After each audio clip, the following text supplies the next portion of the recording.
Hello everyone. तो कैसे हैं आप लोग? उम्मीद है आप लोग काफ़ी अच्छे होंगे। तो स्वागत है आपका हमारे यूट्यूब चैनल पे। सो फ्रेंड्स, आज हम आ चुके हैं एक और नई वीडियो के साथ, जिसमें आज हम लोग पढ़ने वाले हैं बीए का semester first second BA programme, BA honours BCom सभी स्टूडेंट्स के लिए होने वाला है। ईवीएस का सब्जेक्ट है जिसका नाम है environment science theory into practice. ठीक है, तो मैंने यहाँ पे ओनली ऑन इन्वायरमेंट साइंस लिख रखा है। और आज की जो वीडियो है या लेसन है वो लेसन नंबर 9 है और लेक्चर नंबर 2 है, क्योंकि लेक्चर नंबर फर्स्ट जो है हमने कंप्लीट कर लिया। अगर आपने नहीं देखा तो जल्दी से जाइए इस वीडियो को डिस्क्रिप्शन बॉक्स में, पहले आप लोग उस वीडियो को देखिए, उसके बाद ही आपको आगे बढ़ना चाहिए ताकि और ज़्यादा अच्छे और बेहतर तरीके से समझ में आए। और हाँ, इससे पहले के जो 8 चैप्टर्स हैं वो सारे चैप्टर्स मैंने कंप्लीट करा दिए, उनकी भी लिंक आपको डिस्क्रिप्शन बॉक्स में ही मिल जाएगी। फुल एक्सप्लेनेशन होने वाला है विथ नोट्स के साथ। तो ज़्यादा फार्म ना भरते हुए स्टार्ट करते हैं आज की वीडियो।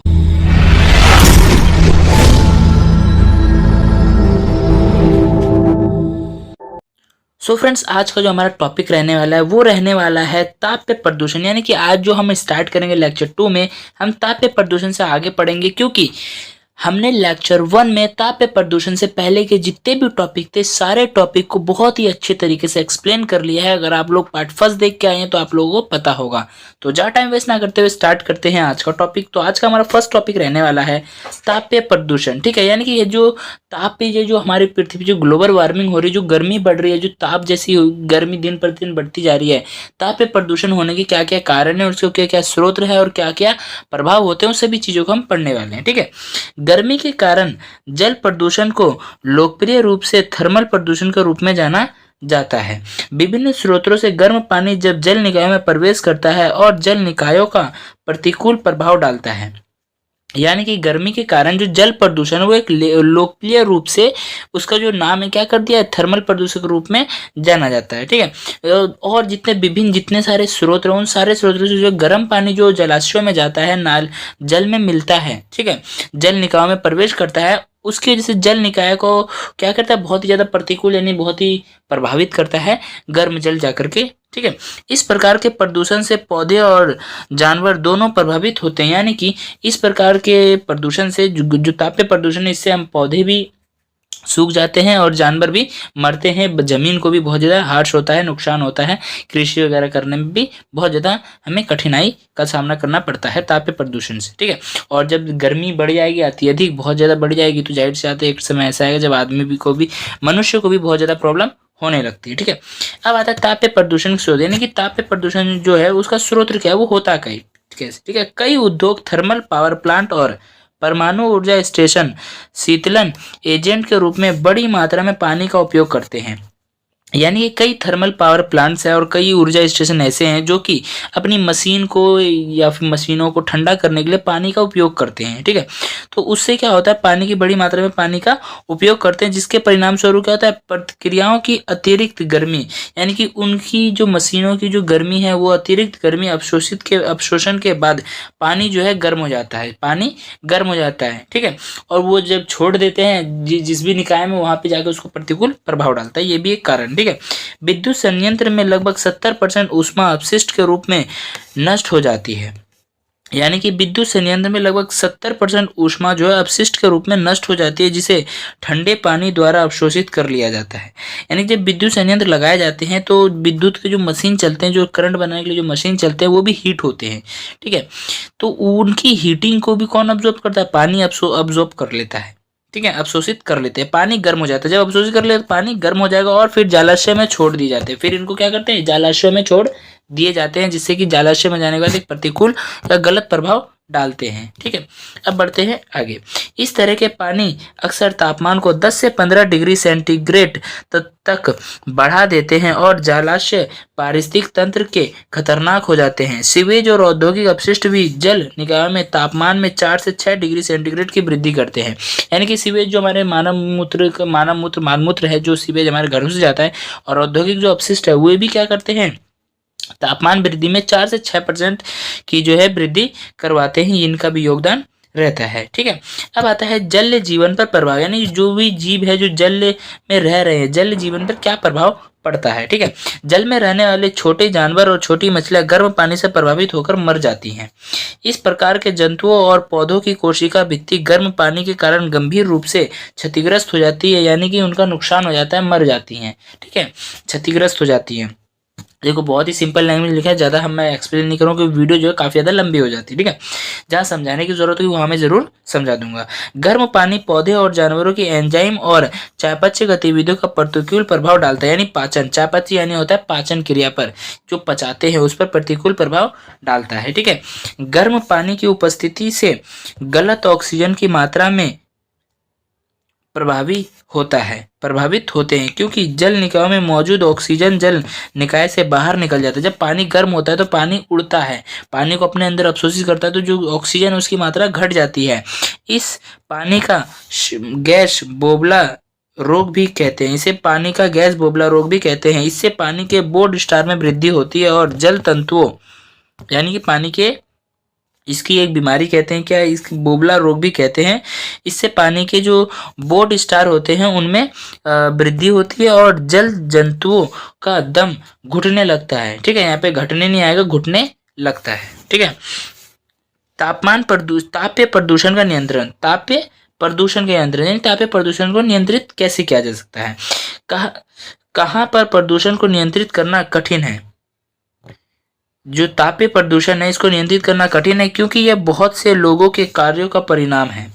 तेजी से जल को ठंडा करने के लिए कूलिंग टावरों और फव्वारों का इस्तेमाल किया जा सकता है। पानी की थोड़े अधिक समय तक रोके रखने के लिए बड़े टैंक और जलाशय का निर्माण किया जाना चाहिए। यानी इसको, जो पानी जो गर्म हो गया, जैसे मशीन में हमने यूज किया, पानी गर्म हो गया, डायरेक्ट हम उसे नदी में ना बहा करके उसको एक ऐसे स्थान, एक चबूतरे या एक गड्ढे, एक तालाब में वो जमा इकट्ठा कर दे, ताकि पानी जो कुछ थोड़ा ठंडा हो जाए, उसके बाद हम उसको छोड़े, तो क्या है, तापीय प्रदूषण को थोड़ा कम करेगा।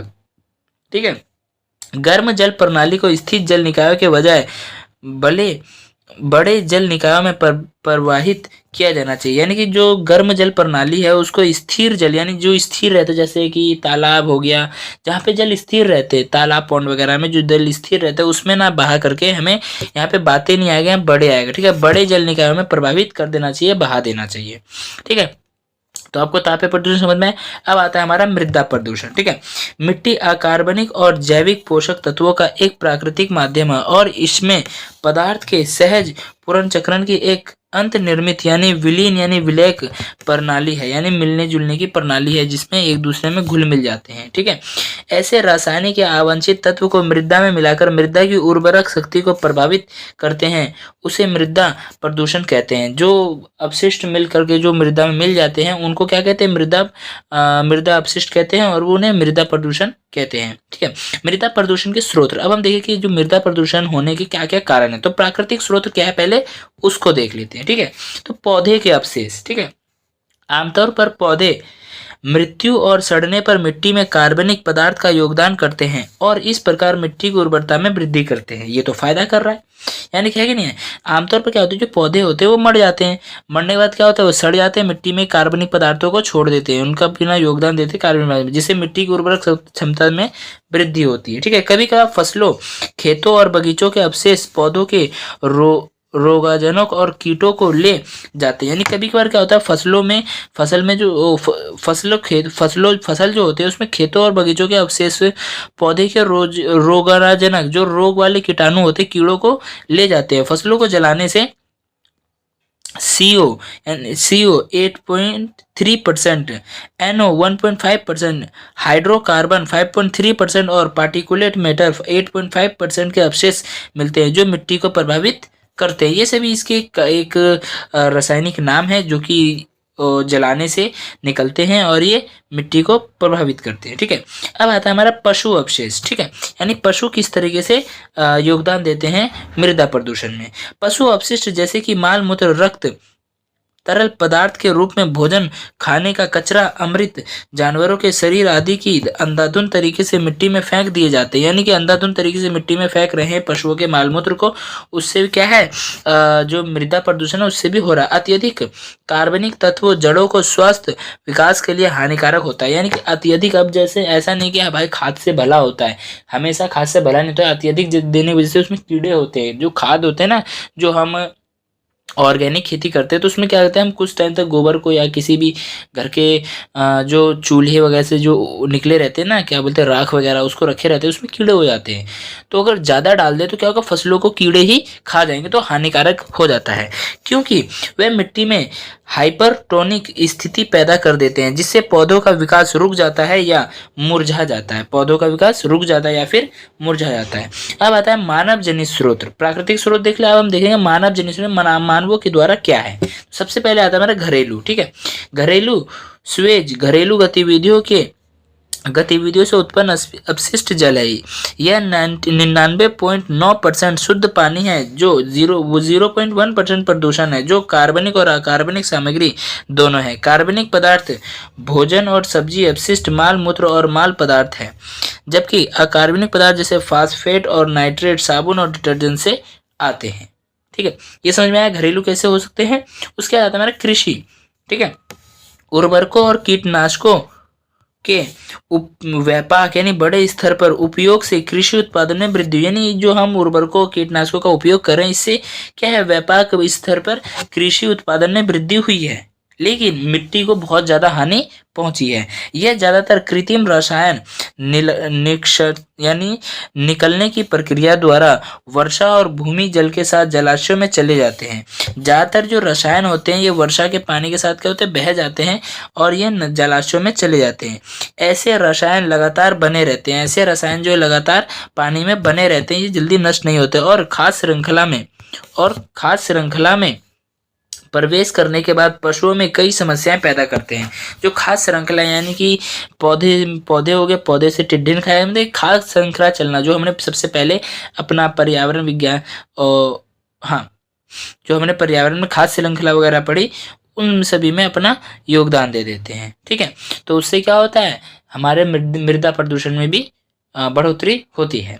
अब आता है उद्योग, मान पढ़ रहे हैं तो उद्योग आएगा। ठीक है, अधिकांश उद्योग सुविधा और अपशिष्ट के निपटान के लिए नदी के किनारे स्थित है। अधिकांश ज्यादातर जो उद्योग है, कारखाने हैं, वो कहाँ स्थित है, नदी के किनारे। क्यों? क्योंकि जो भी उनका जो अपशिष्ट निकलेगा वो सीधा नदी में, पानी में बहा देंगे। अक्सर इन बहिस्राव में, यानी जो पानी बहता है, जो बहाते हैं, उस बहिस्राव में अम्ल, क्षार, रंजन, पेंट और अन्य रसायनों की एक श्रृंखला शामिल होती है। ठीक है, जो पानी को प्रदूषित, मृदा को प्रदूषित करती है, पानी को प्रदूषित करती है। औद्योगिक अपशिष्ट पारा, सीसा, कैडमियम क्लोराइड, फ्लोराइड, अमोनिया आदि हो सकते हैं। इस तरह की मिलावट पानी के पीएच को बदल देती है और ऐसे स्थिति में बदल देती है जो जलीय रूपों के लिए घातक है। यानी कि पानी को इस हद तक बदल देती है कि जो जल में रहने वाले जो जीव है उनके लिए घातक सिद्ध हो जाए, पौधे हैं वो भी क्षतिग्रस्त हो जाए। उद्योग नियमित रूप से थर्मल पावर प्लांट, तेल रिफाइनरी और परमाणु ऊर्जा संयंत्र आदि में इस्तेमाल होते हैं और सुपरहीट पानी की भारी मात्रा का निर्वहन करते हैं, यानी गर्म पानी की भारी मात्रा में छोड़ते हैं, निर्वहन करते हैं। ऐसे उच्च तापमान की चोट और जलीय वनस्पतियों और जीवों को मार देते हैं। ऐसी जो उच्च तापमान वाली जो चोटें हैं, ये जलीय वनस्पतियों और जीवों को मार देती है। उच्च तापमान पानी में घुली ऑक्सीजन की मात्रा को भी कम कर देता है। जो ज्यादा तापमान है वो पानी में घुली ऑक्सीजन की मात्रा को भी कम कर देता है, जो जलीय जीवन को नुकसान पहुंचाता है। जो क्या करता है, जलीय जीवन को नुकसान पहुंचाता है। ठीक है, यहाँ तक कि उसे मार भी सकता है। इसे थर्मल प्रदूषण कहा जाता है। यहाँ तक कि उसे मार भी सकता है, इसे ही थर्मल प्रदूषण कहा जाता है। ठीक है, मृदा प्रदूषण के प्रभाव। अब हम देखेंगे मृदा प्रदूषण से क्या क्या प्रभाव होते हैं। ठीक है, मृदा प्रदूषण मिट्टी की उर्वरता को कम कर देती है। मिट्टी की उर्वरता का नुकसान मिट्टी को पौधे और अन्य जीवों के लिए रहने योग्य बनाता है। मिट्टी की जो उर्वरक शक्ति है वो पौधों और अन्य जीवों को रहने योग्य बनाती है, लेकिन जो मृदा प्रदूषण है वो मिट्टी की उर्वरक क्षमता को ही कम कर देता है। तो इंसान रहेगा कहाँ, जीव रहेंगे कहाँ, पौधे उगेंगे कहाँ, है ना। मृदा प्रदूषण का मृदा माइक्रोबियल आबादी पर प्रतिकूल प्रभाव डालता है, जो मिट्टी के निर्माण और इसे उपजाऊ बनाने में महत्वपूर्ण भूमिका निभाता है। एग्रोकेमिकल उपयोग से मिट्टी के पेड़ पौधे और जीव जंतुओं और मिट्टी के गुण नष्ट हो रहे हैं। एग्रोकेमिकल्स किसे कहते हैं? एग्रोकेमिकल्स यानी जो हम उर्वरक कीटनाशक वगैरह यूज करते हैं उसके समूह को एग्रोकेमिकल्स कहा जाता है। हम खेतों में उनका अंधाधुंध उपयोग कर रहे हैं जिससे मिट्टी में पेड़ पौधे और जीव जंतु के क्या है वो नष्ट हो रहे हैं। ठीक है, जो हम केमिकल वगैरह यूज कर रहे हैं उससे क्या है, जो पौधे की जो उर्वरक क्षमता है वो कम होती जा रही है। ठीक है, जो ऑर्गेनिक खेती हो रही है वो नहीं हो पाती है। ठीक है, मिट्टी पर रेडियोधर्मी कचरे का डंपिंग यानी जो परमाणु वगैरह का जो डंपिंग यानी कि हम छोड़ देते हैं पौधे और माइक्रोबियल जीवन के लिए घातक है।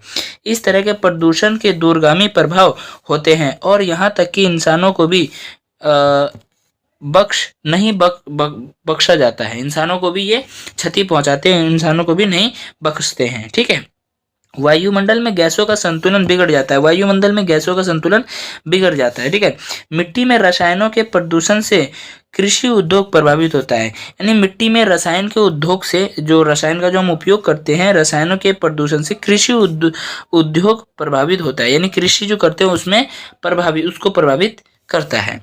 ठीक है, अब मृदा प्रदूषण के नियंत्रण के उपाय यानी मृदा प्रदूषण को नियंत्रित कैसे किया जा सकता है। ठीक है, तो कीटनाशक प्रदूषण का नियंत्रण। किसका? कीटनाशक प्रदूषण का नियंत्रण। कीटनाशकों का कृषि में इसका उपयोग कम करना यानी कीटनाशक जो उसका उपयोग कम करना। जैविक फास्फेट जैसे सड़ने वाले कीटनाशकों का उपयोग कम करना। अल्पकालीन रासायनिक कीटनाशकों का उपयोग करना यानी जो कम समय के लिए रसायन टिका रहे, ऐसा नहीं कि हमेशा बने रहे। ठीक है, जैविक नियंत्रण को अपनाना। ठीक है, कीड़ों की प्राकृतिक आबादी में बांझ पुरुषों को छोड़ना। फसलों का रोटेशन और विविधीकरण करना यानी हर समय पर अलग अलग तरह की फसलें उगाते रहना, ऐसा नहीं कि एक ही फसल को उगाना। और कीड़ों की प्राकृतिक आबादी में बांझ पुरुषों को छोड़ना यानी जो कीड़ों की जो प्राकृतिक आबादी है उसमें उन कीड़ों को छोड़ना जो बांझ रहते हैं, जो भी दूसरे को जन्म ना दे सके। ठीक है, उर्वरक प्रदूषण का नियंत्रण। जो उर्वरक है, जो उर्वरक हम डालते हैं कीटनाशक वगैरह, उनका नियंत्रण करना। कचरे से होने वाले प्रदूषण पर नियंत्रण। जो कचरा हम अपशिष्ट बहा देते हैं, छोड़ देते हैं, उससे उसको नियंत्रित करना। ठीक है, अम्ल वर्षा का नियंत्रण करना। जो अम्ल वर्षा है उसको भी नियंत्रित करना बहुत जरूरी है। ठीक है, रेडियोधर्मी आधारित मृदा प्रदूषण का नियंत्रण करना। जो रेडियोधर्मी आधारित है उसकी मृदा प्रदूषण को नियंत्रित करना। ठीक है, अब बढ़ते हैं आगे। अब आता है हमारा 6 पॉइंट, मिट्टी में गर्म तरल पदार्थ और तेल के रिसाव से बचाना चाहिए। मिट्टी में क्या है, जो गर्म तरल पदार्थ जाते हैं वो तेल के रिसाव से बचाना चाहिए, गर्म तरल पदार्थों से भी बचाना चाहिए। सीवेज को जैविक रूप से उपचारित किया जाना चाहिए। जो सीवेज है, जो हमारे मानव मालमूत्र है, उसको जैविक रूप से उपचार यानी निपटान किया जाना चाहिए और इसे अनियंत्रित रूप से मिट्टी में छोड़ने के बजाय खाद में परिवर्तित कर दिया जाना चाहिए। यानी कि जो सीवेज है इसको अनियंत्रित यानी ऐसे हम बहा देते, तो ऐसे ना बहा करके इसको एक क्या खाद के रूप में हम इसका उपयोग करें। ठीक है, तो हमारा जो 9 चैप्टर है यहीं पर समाप्त होता है और इन्वायरमेंट साइंस में फिलहाल हम अभी 9 ही चैप्टर पढ़ेंगे। अगर 10 चैप्टर की ज़रूरत होगी तो आप लोग मुझे कमेंट करना, मैं उसको भी बना दूंगा। ठीक है, तो आज की वीडियो हमारी यहीं समाप्त होती है। मुझे उम्मीद है कि आप लोगों को समझ में आया होगा। तो आज की वीडियो में इतना ही, मिलते हैं नेक्स्ट वीडियो में। और अगर आप लोगों को वीडियो अच्छी लगी तो वीडियो को लाइक करें, अपने यार दोस्तों में शेयर करें और कोई भी डाउट हो, कोई भी प्रॉब्लम है तो इस वीडियो कमेंट बॉक्स में जाए कमेंट करें। और हाँ, आपको 10 चैप्टर चाहिए ये भी कमेंट कर देना और नेक्स्ट वीडियो आप कौन से बुक की चाहते हैं वो भी कमेंट कर देना। और हाँ, अगर आप लोग चैनल पर नए हो तो प्लीज़ चैनल को सब्सक्राइब कर लेना और ध्यान से बेल आइकन को ऑन कर लेना ताकि जितनी भी आने वाली न्यू वीडियोज है उन सभी की नोटिफिकेशन आप लोगों तक पहुंच जाए। तो मिलते हैं नेक्स्ट वीडियो में। Bye bye, thanks for watching this video.